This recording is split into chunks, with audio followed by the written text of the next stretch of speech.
We'll hear argument next in Case 23-824, United States v. Miller. Ms. Dubin. Mr. Chief Justice, and may it please the Court.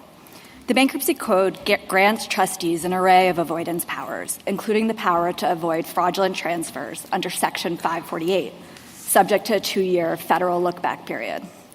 This trustee's claim is time-barred, so he's relied on a different code provision, Section 544B. But 544B has no application here. That provision looks to whether a real-world creditor can avoid a transfer under state law with a longer look-back period. Rather than leave that right to one creditor, Congress authorized the trustee to pull it into bankruptcy to benefit all creditors. But 544B doesn't come into play unless a transfer is already voidable under state law. 544B simply allows the trustee to piggyback off that existing vulnerability. In practice, that means 544B has a 2-level structure. The trustee must first identify a creditor with the right to avoid the transfer under state law. If so, he can step into the creditor's shoes and avoid the same transfer under 544B. But if not, he has no one's shoes to step into, and he can't use 544B to circumvent the code's 2-year look-back period. Here, any creditor's attempt to avoid these federal taxes under state law would obviously be barred by sovereign immunity and other obstacles. The trustee's parallel 544B action should therefore fail on the merits. Respondents' main argument is that Section 106A alters that analysis. But 106A waives immunity at the federal level for 59 Bankruptcy Code provisions. 106A plainly does not waive immunity for a state law claim outside bankruptcy.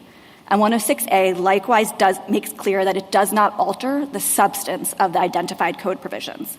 Rather, it waives immunity so that those provisions can be applied to sovereigns according to their terms.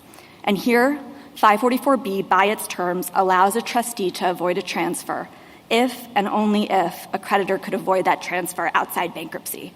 Nothing in 106A alters that requirement. The trustee's contrary theory misreads 106A and it misses the basic design of 544B. I welcome the Court's questions. Could 106 be written in a way that you can get around the immunity problem at merits level under 544? I think it could be, and I think the way you would do it would be to say something like, in actions under the identified sections, governmental units should be treated like private parties in like circumstances. There actually is an analogous provision like that in the Code under the Federal Tort Claims Act. Congress did write something like that to make sure that the United States could be liable under state tort law under the terms set forth in that act. But I think that sort of bakes in this idea that Congress would have wanted that result, that Congress would have wanted the United States to be liable under a provision like 544B on the merits. And that goes to the fundamental premise of 544B, which is that 544B exists in the Code in order to mirror liability that exists outside of bankruptcy. And I don't think there's any reason to think that Congress would have wanted to expose the IRS to liability under state law through a provision that only does what already exists outside of bankruptcy. Counsel, what federal causes of action, besides maybe the FDCPA, might a trustee be able to assert via 544B? That's probably the best example of what the trustee could assert vis-a-vis 544B. But usually 544B isn't used against the federal government, which I think is where I take it. That's where you're going with this. But we don't think that's a problem with our interpretation because 106A waives immunity as to 59 sections by section, not by subsection. And the waiver has an important role to play as to 544A vis-a-vis the United States. And that's because under 544A, waiving immunity allows the trustee to prime a tax lien against the United States if it's not properly filed. And that can have a huge consequence for the distribution of the estate to unsecured creditors. So just one more. Let me ask you that just about states. It's a slightly different question, but kind of same realm. The state amici say that if we construe this, if we construe it as the trustee wants, it's going to raise a constitutional question about whether Congress can abrogate state sovereign immunity under the Bankruptcy Clause. Is Katz your answer to that? I think Katz is the answer to that, but I also don't think that anything in this case requires the court to reach that constitutional question. I think there are various ways in which the code brings in state law, and as long as it brings in state law uniformly, in general, that is sufficient. But here the problem isn't that there's some constitutional obstacle to bringing in state law. It's that the way in which 544B operates is only to bring in state law when that transfer was already vulnerable under state law. So it's a problem on the merits. Thank you. Ms. Dubin, I actually wanted to follow up on the first question that Justice Barrett asked you. And I understand your response is that the waiver in 106 will still do work with respect to 544A, even if it does no work with respect to 544B. Is that the gist of your answer? With the small correction, it definitely does work as to the United States with respect to 544A. It also does work with respect to any sovereign that has exposed itself to state law outside of bankruptcy, and some states have done that under 544B. Sure. Okay. But 106 waives sovereign immunity for the federal government with respect to all of 544. It doesn't single out A. And I think the gist of your argument is that as you read 544B, 106 is effectively rendered a nullity. What's your response to that? Sure. So 2 points on that. The first point is that the way that 106 operates with respect to 544B is defined by the limitation in 106A and the nature of 544B. So 106A is a waiver of immunity as to those 59 code provisions that you referenced, but it specifically says in 106A5 that nothing in the section shall create any substantive claim for relief that doesn't otherwise exist. No, it doesn't create a new cause of action. I grant you that, but that's 544B, is what your friends on the other side would say, right? So it says both that it doesn't create any substantive claim for relief and it doesn't create any new cause of action. But critically, that takes us to 544B, which is what does 544B do? And 544B, what it does is it says that the trustee can mirror an existing state law right. So this transfer is already vulnerable. Well, it doesn't say that. It talks about voidable. It doesn't talk about void. It says voidable. What do you do with that? Sure. So voidable under applicable law by an actual creditor means that you look to the state law or to the law that's being invoked and see whether that transfer could be avoided under that law. And when you look to Utah law here, the way that a transfer is avoided, like in all states, is by bringing an avoidance action against a particular defendant. And Utah law, the applicable law being invoked here, makes clear that the identity of the transferee matters. You can't avoid a transfer, for instance, against someone who takes in good faith. So it's critical to understanding the applicable law who the defendant is. That doesn't apply. The good faith purchaser rule doesn't apply here, right? Right, but I'm talking about what 544B does. And I think what 544B makes clear by looking to whether someone actually had this right outside of bankruptcy is that what it's doing is saying this transfer already could have been effected outside of bankruptcy, so we'll allow the trustee to invoke that for the benefit of all creditors. If I understand what you're saying, and I'll let you go in a second, I No. promise, is that essentially the trustee steps into the shoes of a normal creditor. And that's how you read 544B. I don't see that in those. That language isn't there. It does exist in some other statutes, which is notable. And we've got a very old case written by Oliver Wendell Holmes, no less, Moore versus Bay, that says sometimes a trustee's powers to avoid property transfers can transcend the rights of the creditor in whose shoes he might otherwise step. What do we do about that? Sure. I'd like to address Moore versus Bay, and then I'd like to return, if I can, for a minute to the text of 544B. As to Moore versus Bay, that is a venerable case, as you mentioned, and what it means is that the trustee has the power to avoid, when he is avoiding a transfer, to recover more than just the amount that creditor could have avoided outside of bankruptcy. Exactly. That is an exception, but it is an exception that's baked into 544B. 544B was understood to incorporate that exception, but when it did so, it made clear that in every other way, the trustee's rights are coterminous with that actual creditors. Where do you and critically, get that in the Moore versus where do you get that in the language? In the Moore versus Bay situation, what you have is a transfer that is already voidable, and the question is just the extent of recovery. Of course, we don't have that here. You get that from the language from voidable under applicable law by a creditor holding an unsecured claim. That creditor holding an unsecured claim is referring to an actual creditor. What Congress was concerned about in 544B was a real right that exists outside of bankruptcy. And there's a reason for that. It's because the other federal avoidance powers convey all the ways that Congress wanted to give federal rights to avoidance. 544B does something different. It recognizes that sometimes out there in the real world, an actual creditor has that right, and Congress picked that up with requiring an actual creditor in 544B.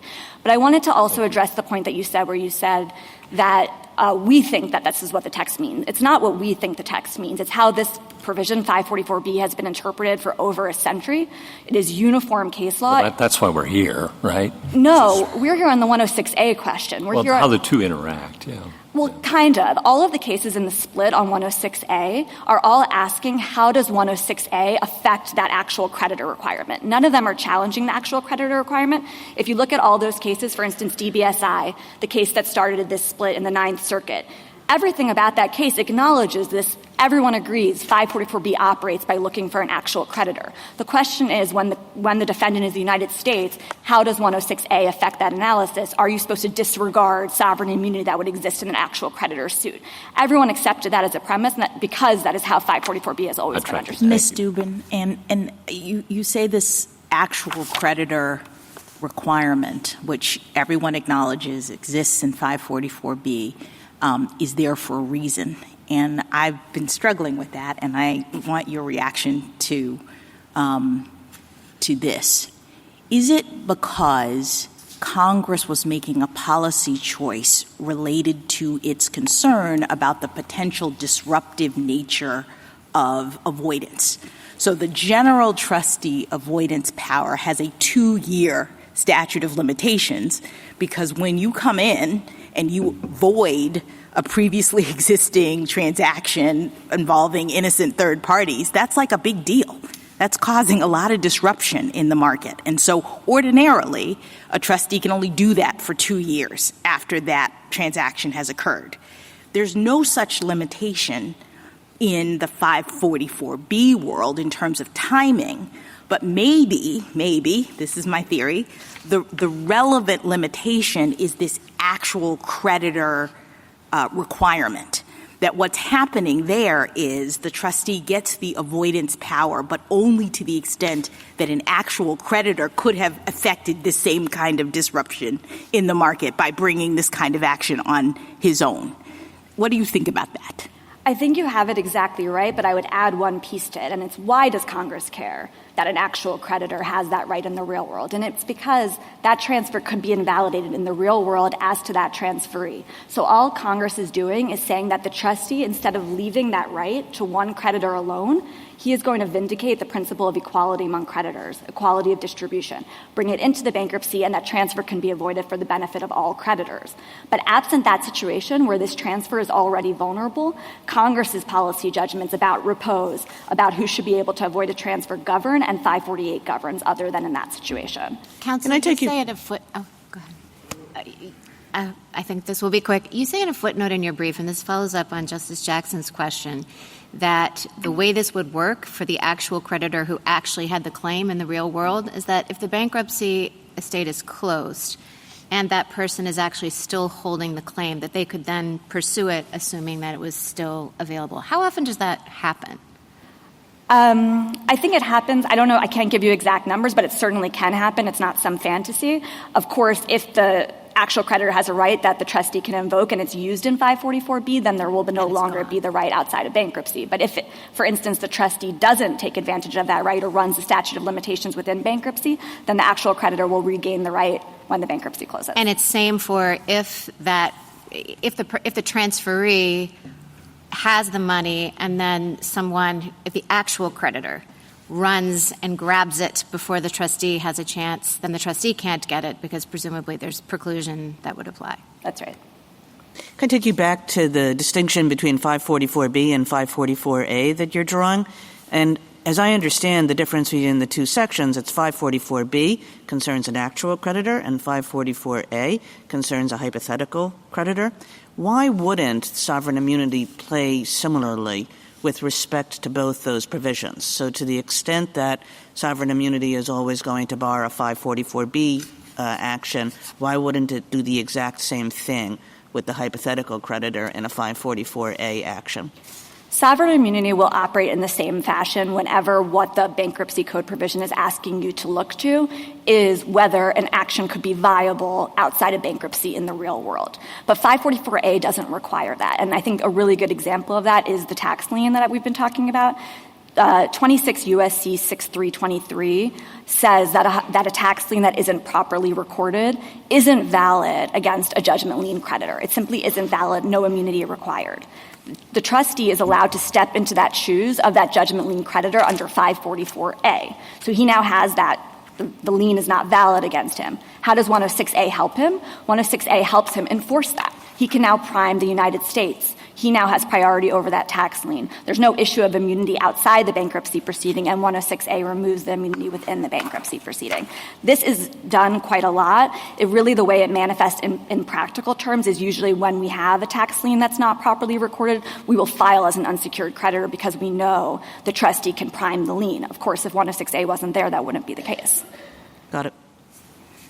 Just curious.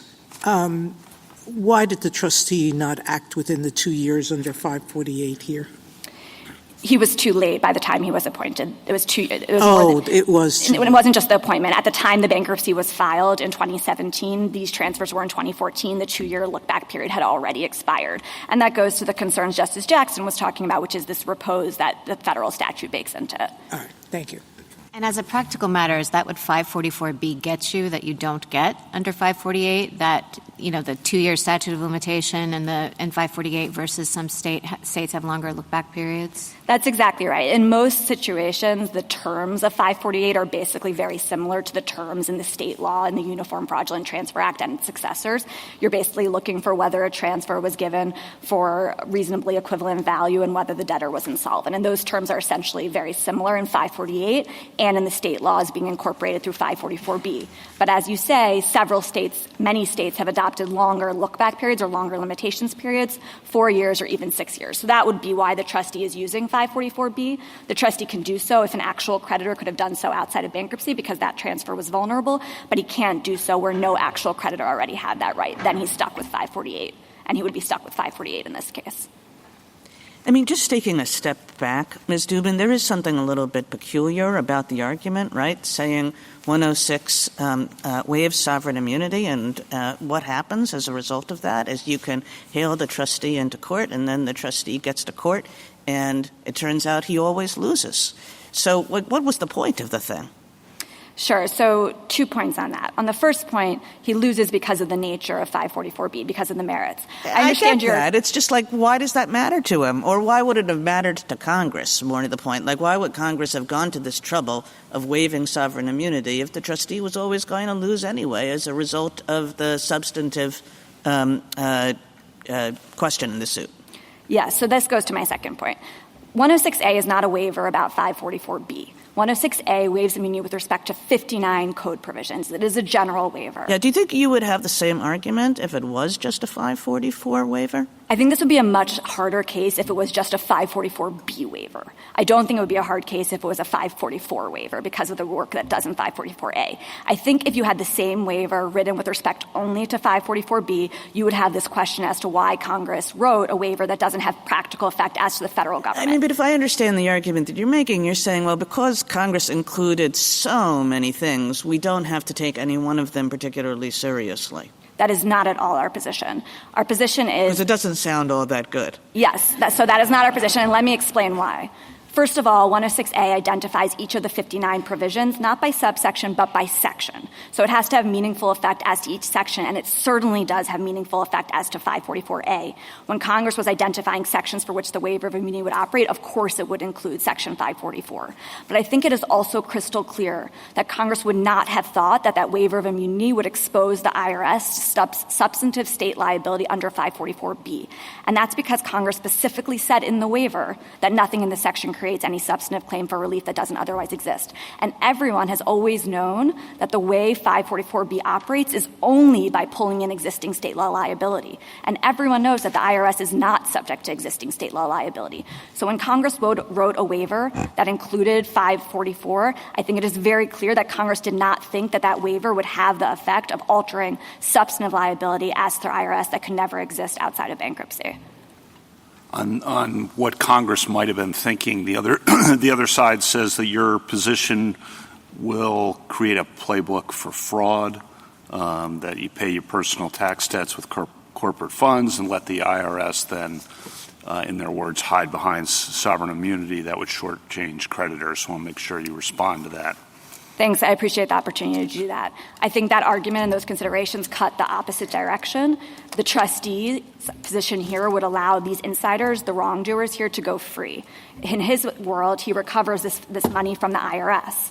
He then cannot go after the insiders because he's entitled to only a single satisfaction under the Bankruptcy Code's provision. Meanwhile, we can't go after the insiders either because the statute of limitations has expired, and that will be ever more likely when you're using a longer limitations period to go after these transfers.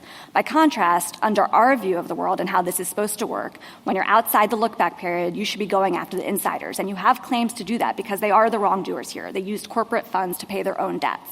So you should be able to go after them for corporate misappropriation, breach of fiduciary duty, and all of those claims that come from insiders taking corporate money. Here, and we find this a little bit inexplicable, the trustee did go after the insiders, but one case was dismissed for failure to prosecute, and one was settled, and we assume not settled for this because that would obviously violate the double satisfaction rule. Justice Thomas? Justice Alito? Justice Gorsuch? One quick question. Let's suppose that the money didn't go to the U.S. government, but to a private party along the way. The trustee, in your view, could recover for that? If there was an action against the private party. Obviously, private parties also have defenses. Let's assume instead of the United States here, it was a bank, and the bank took in good faith for a mortgage that it was owed. Then you wouldn't have a claim against the bank. You might have a claim against an insider that arranged that for some benefit to himself, and you would be limited in bankruptcy. Yeah, you could pursue that person. So long as he doesn't have a defense outside of bankruptcy. Yeah. Justice Kavanaugh? Just one question about what work 106A does for 544B if you prevail. I mean, your position would be, well, it's still doing work vis-a-vis the states, right? And is it odd? I mean, just kind of walk me through this double layer thing. I mean, as I understand your argument, it's that 544B has a nested cause of action in it under applicable law. So you're standing in the shoes of the creditor pursuing someone under state law. If under state law you could recover that money from a governmental entity that would otherwise have state sovereign immunity, then you have a claim that's been nested by virtue of the under applicable law. But because the vehicle through which the trustee is asserting that cause of action is 544B, you still need a separate abrogation of the state sovereign immunity to move forward, and that's the work that 106A is doing? Yes, that's right. Let me try to say it back to you and see if you think we agree. The work that 106A is doing as to 544B in that situation is the same work it's doing as to the other avoidance provisions that are referenced in 106A, which is these are federal code provisions. They would not normally apply to a sovereign absent a waiver abrogation of immunity. So you would, let's say, take 548, the federal fraudulent transfer provision. Normally you could bring that against a private party, but there's no indication you could bring that against the United States or against that state sovereign. 106A allows the trustee to assert that cause of action against a sovereign. Absolutely, the federal cause of action. You're right to say that the way 544B works is by looking to what would have happened under state law, whether there's a viable avoidance action outside state law. And that's where that state's waiver of sovereign immunity comes into being, which is if that state has exposed itself to fraudulent transfer liability in its own courts, the trustee can now mirror that inside the bankruptcy. But absent 106A, under the way that you're viewing this, the trustee could not proceed under 544B. That's right, and that's the purpose of 106A's waiver as to the 59 provisions. It's to allow those federal code provisions to be applied, invoked, enforced against sovereign entities. That's the work it's doing. So the other side says, well, that's pretty weird because then you're looking for two waivers of sovereign immunity or an abrogation of two abrogations, a waiver and an abrogation that you have to double team in order to go. You want to respond to that? Yes, thanks.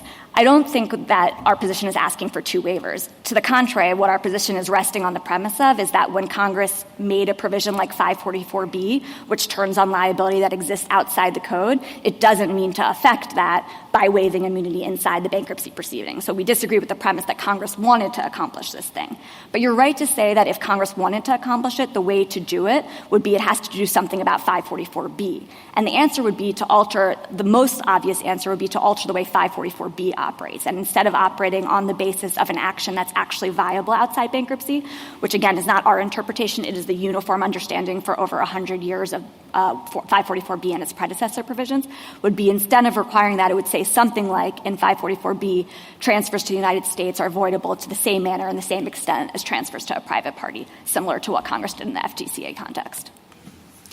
Justice Jackson? I think the thing I found interesting in the exchange you just had with Justice Barrett is that she approached the analysis by starting with 544 and you started with 106A. And I wonder if that might be the sort of, to the extent there's any disconnect, and I don't think there is, but the framing is slightly different. You say we need the waiver of sovereign immunity to start to allow for the trustee to bring an action, and then to determine whether or not that action can proceed or is successful or whatnot, you go to 544, which says you have to allow the trustee can proceed only to the extent that he could, that an actual creditor could outside of bankruptcy, and sovereign immunity there can do the work to prevent the trustee from proceeding. Is that how you're viewing this? I actually don't think it matters where you start. I think where Justice Barrett started was perfectly fine, too. Okay. This is more just conceptually trying to understand what's going on here as sort of a whole code. What is Congress doing here? And 106A absolutely waives immunity as to these federal code provisions. It doesn't matter whether you do that at the end of the analysis or at the beginning of the analysis. But when it does that, it specifically says it's not altering the substance of those provisions. So what do you do as a court adjudicating an action brought under one of these provisions? You go look at what are the substantive terms. For most of them, the substantive terms don't implicate something happening outside of bankruptcy. But 544B works differently, and it's long been understood to work differently. You have to go look at what's happening outside of bankruptcy. And nothing in 106A suggests that Congress meant to affect what's happening outside of bankruptcy or that requirement that you look to what's happening outside of bankruptcy. Essentially what the trustee is asking for here, and it's a little hard to put it into words, but we both agree that 106A waives sovereign immunity at the federal level. We also both agree that 106A does not waive immunity at the state law level. So what she's asking for is that when you look at the 544B's actual creditor requirement, you close your eyes or you disregard sovereign immunity that hasn't been waived, that continues to exist. And that's where the theory is wrong, and it's why the 544B claim fails on the merits. Thank you. Thank you, counsel. Ms. Blatt? Mr. Chief Justice, and may it please the Court. 106 waiver with respect to 544 means that trustees can avoid fraudulent transfers inside bankruptcy even though sovereign immunity applies outside bankruptcy. With respect to, even read very narrowly, means directly relating to 544. And the waiver that concededly applies to the trustee's claim has the same direct relationship to the incorporated state law elements.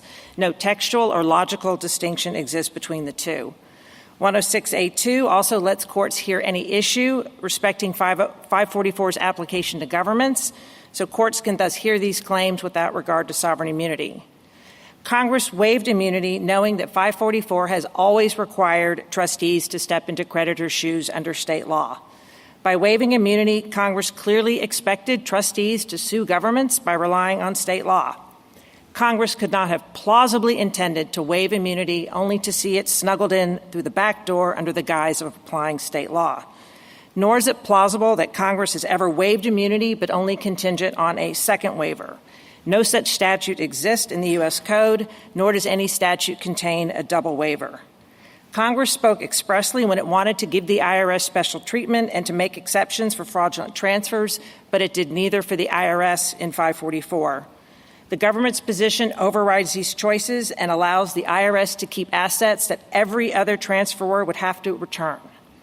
That result would prevent the trustee from recouping this money and paying it to the bus drivers and the mechanics and the vendors who certainly gave All Resort more value than the IRS did. The government's position finally destroys creditor equality. Where governments are creditors, like they are here, the government gets to keep the fraudulent transfer and its share of a much smaller pie. I welcome the Court's questions. What do you do with your analysis, under your analysis with 106A5? A5, well, I think it says on its face that it doesn't create liability that doesn't otherwise exist under this title. And the government concedes that the trustee, I think it said it 6 times, the trustee has a cause of action to which sovereign immunity has been waived under 544. It's just contesting whether it went to the incorporated elements. And there's no logical distinction how 105 is not implicated to that waiver, but somehow it's implicated to the waivers extending to the elements. It also just says otherwise existing under this title or non-bankruptcy law, and everyone concedes that the trustee has a cause of action, but for one defense and one defense only, and that's sovereign immunity, which is the very defense that 106 waives. Now, I wanted to get to the 544A point because the government does not dispute that 106A does absolutely no more work under 544A than it does under 544B, meaning 544A incorporates state law absent a second waiver of immunity, which the government says accurately exists under, I don't know if it's 28 U.S.C., but 2610, the quiet title. There is no state law where a bona fide purchaser or a bona fide creditor could avoid the lien. So both under A and B, the government has this two-waiver theory. 106A is just kind of irrelevant. And in terms of the idea that this applies to 59 sections, if you could put your shoes, pun intended, in the form of Congress, who overruled the Supreme Court's decisions in 2 of them, you're asking Congress to go back again. And in Hoffman, you said to Congress, you were too scattershot because you didn't list the code provisions. It just would have applied to 100. Here, Congress listed all 59. And another thing that's interesting just about making Congress do this again, the government doesn't dispute that its position would make Congress have to go through and add a second waiver on all the provisions to which the state law is incorporated. And we identified many, and they don't dispute that one of them is 547B, and that's the very same issue in Hoffman. So if you rule against us, you're really telling Congress, after all, they still need to go back and do it a 3rd time and maybe a 4th time, because in the government's view, the state sovereign immunity will always creep in. But Ms. Blatt, I guess Yes. I mean, I understand the need for 2 waivers here, but isn't that a function of Congress's policy choice to incorporate state law as the requirement of 544B? You seem to be accepting that Congress was in 544B allowing for the trustee to stand in the shoes of the actual creditor, but you started off by saying the trustee can do more, essentially, by virtue of 106A than the actual creditor. And I feel like those 2 things are inconsistent. With respect, no. So as Justice, first of all, the waiver of sovereign immunity with respect to 544 just on its face textually applies to the elements to the same extent grammatically, logically that it applies to the claim. You can't waive a claim without waiving the elements. But in terms of what Justice Gorsuch said, there's 2 very important caveats to this action. No. I'm sorry. Before you go to the second part, I don't understand that. I mean, I thought the waiver of sovereign immunity was a threshold issue that didn't tell us anything about the merits of whether or not you win the action underlying it. So we have this initial question, can you even bring this action? And then when you bring it, the court goes on to adjudicate the merits, which is what the elements go to. Right, without regard to sovereign immunity, which is 106. In the government's view, But there's a theory in which sovereign immunity is just doing the work of allowing you to bring the lawsuit to begin with. Only to lose. Well, sometimes that happens. Always it will happen because no law, tribal, foreign, federal, no law anywhere waives sovereign immunity with respect to fraudulent transfer. But 544B is bigger than the government. So, there could be 106 only relates to the government. Yeah. You're just saying 106 was 106 application to 544. In all of its applications, A and B was a waste of time because sovereign immunity will always be incorporated under state law. And the point I was trying to, which is just with respect, it's a dumb statute. Why would Congress waive immunity only to see that there's no way to bring it? Ms. Dubin says that those claims go forward all the time. They can't go forward, which she concedes, without a second waiver of immunity, and there's only 2. There's the federal government and then the 4 states generic waiver. 4 states. I'm sorry. There is an action against the people who engaged in the fraudulent transfer. So 544B is not useless. It's useless as to governments. Well, but why does that matter? Because 106 is a statute. It's not useless. You agree that under 544B incorporates some state law defenses, like the statute of limitations. All correct? of them, and this is my second. That's all of them. No, except to state you're law. saying all of them. Except for one. State sovereign immunity? No, because that's waived by 106. That would be brings us even into weirder the to have Congress. That brings us to the constitutional question. But if 544B requires an actual creditor, correct, who can bring the claim. So if there's no creditor who can bring the claim because the statute of limitations has passed, correct? Correct. That the actual creditor requirement assumes that all state law elements are met with the exception of one. And the other thing I was going to make, because it is conceded under state law, Robin Salazar here, the actual creditor, could not recover more than her $55,000. So there's an absolute state law bar. So the trustee can sue the people, the insiders, who made this fraudulent transfer, correct?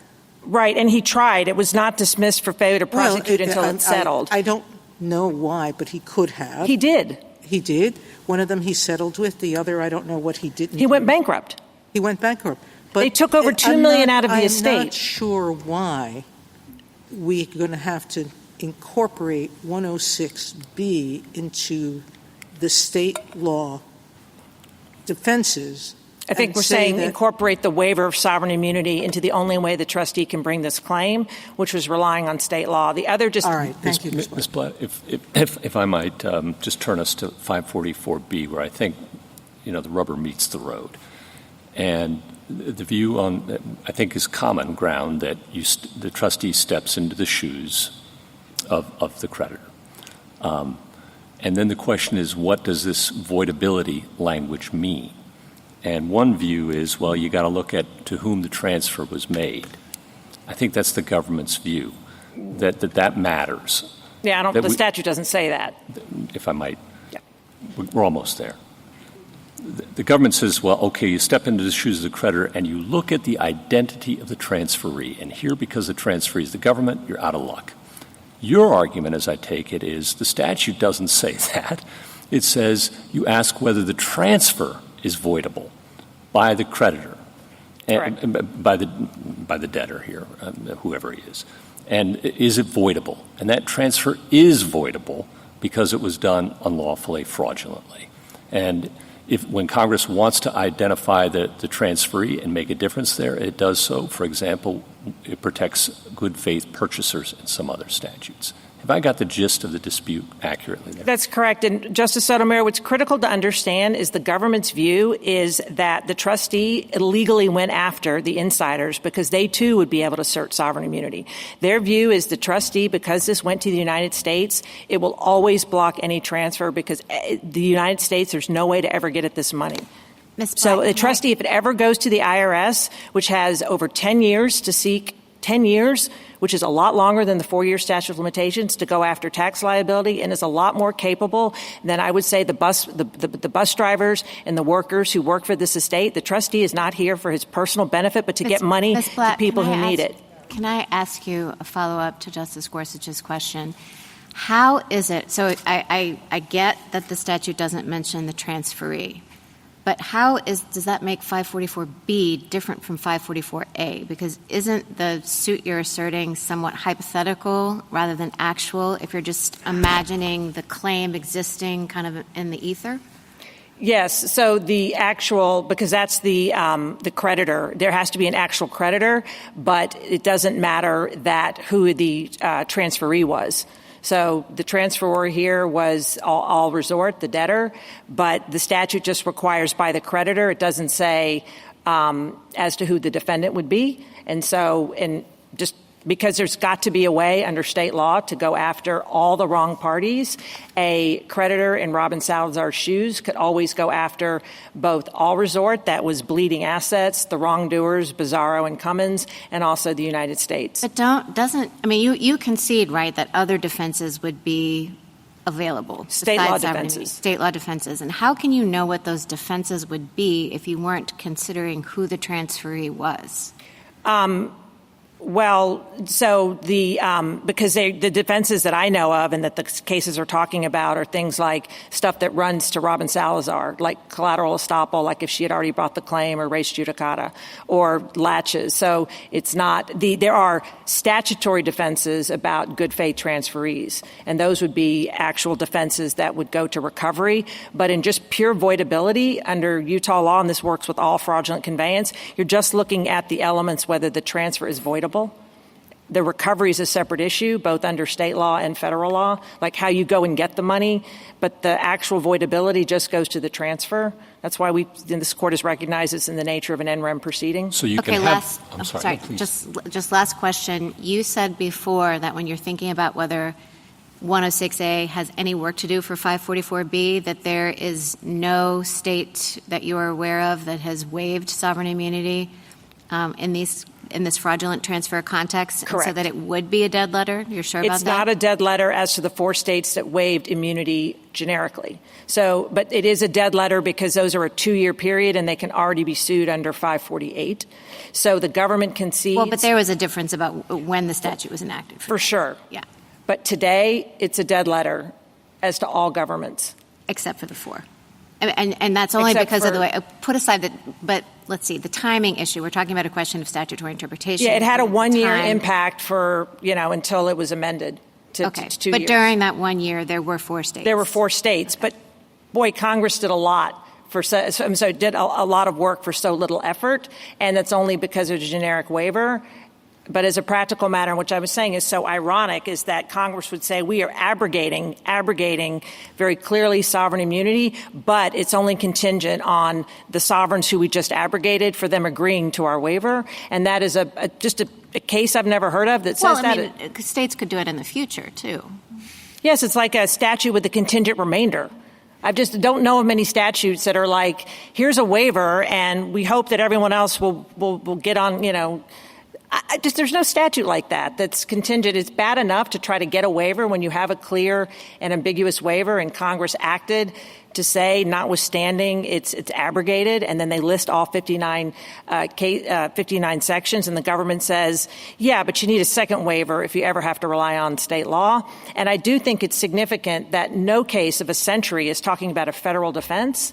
And I think their preemption argument kind of shows how strange it is, because they're saying Congress wanted the trustee to rely on state law, but we incorporate a federal law defense when normally the government, your cases would just say you look at that as implied repeal. You're interpreting a federal cause of action, and everyone concedes all elements of state law are met, hook, line, and sinker. The only defense that's lacking is the one defense that was waived in the statute. I guess I'm not sure about the nature of the argument. If you're conceding that there were these 4 states and that there could have been more in the future, and Congress wants 0 states, why Congress wouldn't have done exactly this? 4 states is 4 states too many. It's not 50 states, but it's more than 0 states. And who knows, the 4 might go up to 10. And so we're concerned about this. I feel bad for Congress that they tried to do the best they could, and you're going to say it's not good enough when they said, with respect to, in the broadest, the government doesn't even have an argument that the immunity, the waiver, is not with respect to the state law elements. They don't even have an argument. They just say, well, sovereign immunity would block the claim, even though sovereign immunity is waived with respect to the claim. Literally, the statute says sovereign immunity is waived with respect to 544B. It has a claim and it has an element. But this waiver of sovereign immunity is not supposed to affect the substance. It's not to affect the substance unless the claim otherwise exists. And again, the only thing lacking here is sovereign immunity. We're not talking about a defect under state law. We have a fraudulent transfer. Ms. Blatt, I guess just conceptually, here's what I'm struggling with, and maybe you can help. It seems to me that the result of your view is that the trustee can recover money from the estate under this particular circumstance in a way that no actual creditor could, because you concede that all actual creditors bringing a lawsuit against the United States for recovery for this fraudulent transfer would be barred by sovereign immunity. So no, if you're just putting aside, remember, we have that alternative argument that you never had to sue the United States. I understand. Putting aside the alternative argument. Of course we agree that sovereign immunity applies outside of bankruptcy, which is why it makes it so strange for you to hold. No, but let me tell you what I think is strange, and then you can respond. Okay. All right. So we have a situation in which the trustee is recovering this money, putting it in under circumstances in which no actual creditor could. Ms. Dubin says, but think about the work of 544. What 544 was really about, she says, is making sure that an actual creditor who would otherwise be able to get this money for himself is actually essentially barred from doing so, and the money goes into the estate and is split up among creditors. That the work of 544 is to give the trustee the ability to execute the claim that the actual creditor would otherwise have been able to in a way that undermines bankruptcy principles. So why isn't she right about that? If we think about what 544 is really about, then it seems to me to undermine your view that we should be reading 106 to allow for the trustee to recover money that an actual creditor would not have been able to recover. I think you're just saying Congress didn't pass 106. There's a waiver of sovereign immunity. No. I'm talking about the principles behind. Okay, but 544 has a waiver of sovereign immunity that the government concedes. 6 ways to Sunday is written into 544B. And what Ms. Dubin says. I know what Ms. Dubin said. If I can just finish my answer. All right. Ms. Dubin agrees that 544B has the words in there, sovereign immunity is hereby abrogated. I think she's saying either Congress didn't put it in the right place. I don't know where she should have put it. She's saying or that it's with respect twice. to a subsection of 544, not the whole thing. Oh, no, she thinks it's in 544B, too, because she just says it's sitting there and waiting to be, impregnated by another waiver of sovereign immunity. No. 106A absolutely refers to the section 544. It's in there. We see it. She says the work that's doing is with respect to 544A, not B. And in fact, when you think about what 544B is actually doing, it is inconsistent with an argument that sovereign immunity is supposed to be not taken into account and that the actual creditor bar is not supposed to apply to the trustee. So she's giving work to 544 in 106A. She says it relates to 544A, and that it really can't logically apply to 544B when we understand what 544B is doing. And the government's reply brief is completely silent on our argument that 106 state law has the exact same relationship under A, under B. It's incorporated. And absent a second waiver of sovereign immunity, there is no work that 106A does except as operate as a venue provision. It does no work as to waiving sovereign immunity as to the underlying claim because she concedes 544A can never be used by a hypothetical creditor without a second waiver of sovereign immunity. So under all of 544, it operates as a contingent waiver. Isn't that what she's also saying with respect to B? She's saying there's no second waiver here and you need it. Correct. So you have to – no, but I think that makes her argument consistent. It's definitely consistent. Right. She's saying 544A can go forward despite 106 because there's a second waiver. Here there's not, so there shouldn't be. And all I'm saying is that there's no case nor any statute that has a waiver of sovereign immunity, certainly not with respect to a section, that says we waive it as to the claim, but if you can only bring the claim and succeed on it if there's a second waiver. And after Congress made this very broad, after this court twice narrowed it, it just would be a strange thing, especially when state law is also incorporated in the very provision at issue in Hoffman, the preferential, which also relies. It's the same thing. Thank you. Okay. There are no questions. You can continue. The one thing on the 548 and 544, it's true this is beyond the 2-year period, but let's just not forget that 544 is supposed to apply to everybody. It applies to every transferee, and it would be particularly odd to say, well, Congress waived sovereign immunity with respect to both the 2-year period under 548 and the generally 4-year period under 548, except for the IRS. that they are except, even though every other transferee, and I guess with respect to all other governments, tribes, et cetera, don't get that 2-year look-back period. And as here, the trustee had no choice because it had already, the bankruptcy petition was filed after the 2-year period had expired. And so the trustee acted promptly, going after all available assets. In terms of your question about how often are there creditors left over, if the trustee's doing his job, the answer should be none, because the trustee is taking whatever claim, even if it's $5, and going after every single transferee within the time period, and every transferee would have to give back this money. And in terms of the equities, the notion that this is not a roadmap for fraud, if the IRS had just given back the money, they would have had 6 years to go after these people. They just fought the case under sovereign immunity. But they will always have 10 years, and this has a 4-year statute of limitations. The government itself has a 6-year fraudulent transfer statute, so they have 2 years longer than all the states does. I think that's all I have if there are no... Thank you, Justice Thomas. Thank you, counsel. Thank you. Rebuttal, Ms. Dubin.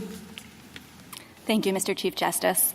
Justice Jackson and Justice Barrett, you were both asking about 544A, and I just want to clarify something. 544A does not require a second waiver of sovereign immunity.